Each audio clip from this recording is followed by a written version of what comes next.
Rice star भूख प्यास से थका हुआ अचानक जमीन पर गिर पड़ा। कुछ देर बेहोशी के बाद जब उसे होश आया तो उसने अपनी आंखों के सामने एक जादुई गुल्लक झूलता देखा।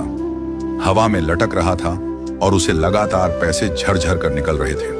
थोड़ी ही देर में आसमान काला हो गया, बरसात तेज पड़ने लगी और बिजली कड़कने लगी। राइस स्टार का दिल धड़क रहा था। तभी किसी की कोमल परंतु गूंजती आवाज आई, बेटा राइस स्टार, मैं तेरा पिता हूं। जिंदगी में मैं तुझे जीते जी खुश नहीं रख पाया, पर मरने के बाद शायद तेरी तकदीर बदल सके। यह जादुई गुल्लक है, जब तू इसे हिलाएगा तो पैसे बरसेंगे, पर एक शर्त है, अगर कोई और इसे छुएगा या इसका गलत इस्तेमाल करेगा तो उसकी यही मौत होगी। राइस स्टार के हाथ कांपे।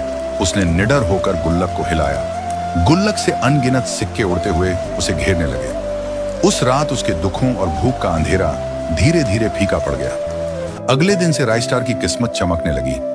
उसने बड़ा सा महल खरीदा, ढेर सारी घड़ियां और शान शौकत की चीजें, लेकिन दिल के अंदर अकेलापन और यादों की एक कड़वी ठंडक बनी रही। एक दिन राइस स्टार महल से किसी काम से जा रहा था, उसकी महंगी गाड़ी से।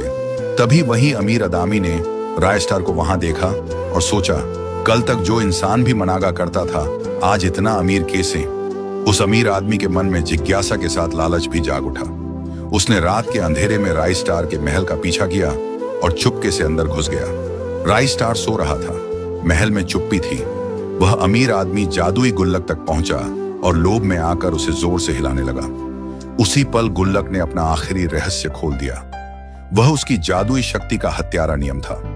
जैसे ही आखिरकार उस आदमी ने गुल्लक को हिलाया, वह वहीं थर्रा गया और बेचैन होकर जमीन पर गिर पड़ा। उसकी सांसें थम गईं। महल में उजाला वापस आ गया। राइस स्टार जागा और खिड़की से बाहर देखा तो चोर जैसे बिखरा पड़ा था।